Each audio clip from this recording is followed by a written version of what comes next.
उत्तर प्रदेश के एक छोटे से गांव रामपुर में रामलाल नाम का एक साधारण किसान रहता था। उसकी उम्र लगभग 40 साल थी। चेहरे पर हमेशा एक हल्की मुस्कान, लेकिन आंखों में छिपा हुआ संघर्ष साफ दिखाई देता था। रामलाल की जिंदगी आसान नहीं थी। न अपना पक्का घर, न ज्यादा जमीन और न ही कोई बड़ी आय का साधन। उसके पास बस आधा एकड़ जमीन थी, जिस पर साल में मुश्किल से एक फसल होती।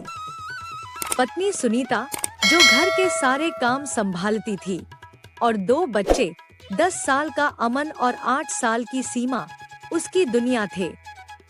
रामलाल का सपना था कि चाहे जैसे भी हालात हों, वह अपने बच्चों को पढ़ाएगा और उन्हें गरीबी से बाहर निकालेगा।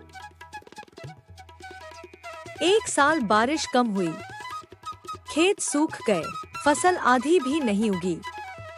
कर्ज पहले से था, अब और बढ़ गया। गांव के साहूकार की नजर में वह अब भरोसेमंद नहीं रहा। कई बार लोग कहते, रामलाल, छोड़ दे खेती, शहर जा, मजदूरी कर ले। लेकिन रामलाल को अपने गांव और जमीन से प्यार था। वह मानता था, मेहनत अगर सच्ची हो तो जमीन भी सोना उगलेगी। हालात इतने बिगड़ गए कि खाने के लिए भी राशन जुटाना मुश्किल हो गया। कई दिन वह खुद भूखा रहकर बच्चों को खाना खिलाता। सुनीता ने घर के पुराने बर्तन और आभूषण तक बेच दिए, लेकिन रामलाल ने हार नहीं मानी। उम्मीद की किरण। एक दिन गांव में एक सरकारी अधिकारी आया, जो किसानों को नई तकनीक और बीज देने का कार्यक्रम चला रहा था।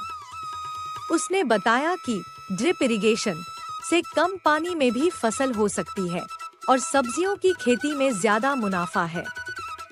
रामलाल ने यह सुना तो उसकी आंखों में फिर चमक आ गई। उसने साहूकार से फिर कर्ज लिया, इस बार सब्जियों की खेती के लिए। गांव के लोग हंसते थे, अरे रामलाल, ये सब शहरों में होता है, यहाँ नहीं। लेकिन दिन रात मेहनत। सुबह 4 बजे उठकर वह खेत में जाता, पौधों को पानी देता, खरपतवार हटाता और बाजार से खुद ही खाद और दवाइयाँ लाता। बच्चे भी छुट्टी में मदद करते। धीरे धीरे खेत में हरी भरी सब्जियां उगने लगीं, टमाटर, भिंडी, लौकी, मिर्ची। पहली बार उसकी मेहनत रंग लाई। फसल इतनी अच्छी हुई कि उसने न केवल कर्ज का एक बड़ा हिस्सा चुका दिया, बल्कि घर में भी जरूरत की चीजें खरीद ली। बच्चों के लिए किताबें और नए कपड़े आए और लंबे समय बाद घर में मिठाई भी बनी। नई पहचान। रामलाल अब गांव के दूसरे किसानों को भी यही तकनीक सिखाने लगा। लोग, जो पहले उसका मजाक उड़ाते थे, अब सलाह लेने आने लगे।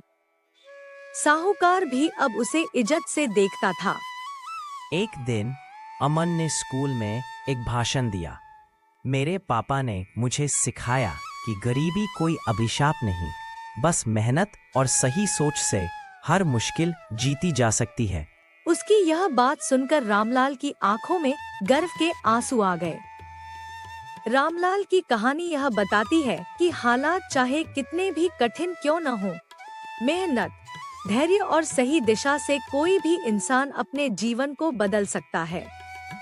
गरीबी सिर्फ एक स्थिति है, स्थायी नहीं।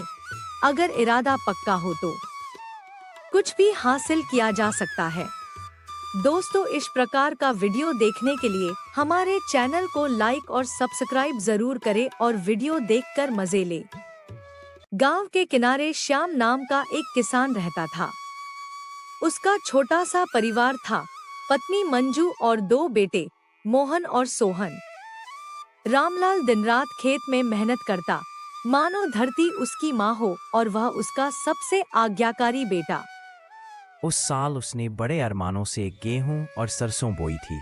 पत्नी से कहा था, मंजू, इस बार फसल अच्छी होगी तो घर भी छत भी ठीक करवा देंगे और बच्चों के लिए नई किताबें भी लाएंगे। मंजू ने मुस्कुराते हुए जवाब दिया, भगवान मेहनत का फल जरूर देगा। लेकिन किस्मत ने कुछ और ही तय कर रखा था। फसल पकने ही वाली थी कि एक दिन आसमान पर काले बादल छा गए। तेज आंधी चली, फिर मूसलाधार बारिश और उसके साथ ओले बरसने लगे। रामलाल खेत की ओर भागा, लेकिन तब तक सब खत्म हो चुका था। सुनहरी बालियों की जगह टूटी, बिखरी और गीली फसल पड़ी थी। रामलाल मिट्टी में घुटनों के बल बैठ गया। आंखों से आंसू निकल पड़े। तभी पीछे से छोटे बेटे सोहन की आवाज आई, बाबा, आप रो रहे हो? रामलाल ने जल्दी से आंसू पोंछे। नहीं बेटा, बस आंख में धूल चली गई थी। सोहन मासूमियत से बोला, आप तो कहते थे कि मेहनत करने वाला कभी हारता नहीं, फिर आप क्यों हार मान रहे हो? ये शब्द रामलाल के दिल में तीर की तरह चुभ गए, लेकिन उसी ने उसे ताकत भी दी। उसने बेटे को गोद में उठाया। बेटा, हार मानना तो पाप है, फसल बर्बाद हुई है, पर जमीन और हमारे हाथ अभी जिंदा है। जब तक ये है, सब फिर से उग सकता है। घर लौटकर रामलाल ने परिवार के साथ बैठकर नई योजना बनाई। उसने गांव के सहकारी बैंक से थोड़ा कर्ज लिया, नए बीज खरीदे और इस बार गेहूं के साथ साथ सब्जियों की खेती भी शुरू की ताकि जल्दी कुछ आमदनी हो सके। पत्नी मंजू भी सुबह से शाम तक खेत में मदद करने लगी। मोहन और सोहन स्कूल के बाद नहर से पानी लाने में हाथ बंटाने लगे। धूप में जलते, मिट्टी में लथपथ वे सब मिलकर खेत को फिर से हरा करने में जुट गए। दिन बीतते गए। धीरे धीरे खेत में फिर से हरियाली लौट आई। गेहूं की बालियां हवा में झूमने लगी। सब्जियां भी अच्छी निकली। फसल कटाई के दिन गांव के लोग रामलाल के खेत पर इकट्ठा हो गए। गांव का एक बुजुर्ग बोला, रामलाल, तेरी हिम्मत और मेहनत ने चमत्कार कर दिया। रामलाल मुस्कुराते हुए बोला, चमत्कार आसमान से नहीं उतरते, चमत्कार हमारे पसीने और उम्मीद से उगते हैं। उस दिन बच्चों ने नई किताबें और जूते पाए और रामलाल ने सिर्फ अपनी फसल ही नहीं, बल्कि अपने परिवार के चेहरे पर मुस्कान भी उगा दी। दोस्तों, इस प्रकार का वीडियो देखने के लिए हमारे चैनल को लाइक और सब्सक्राइब जरूर करें और वीडियो देखकर मजे लें।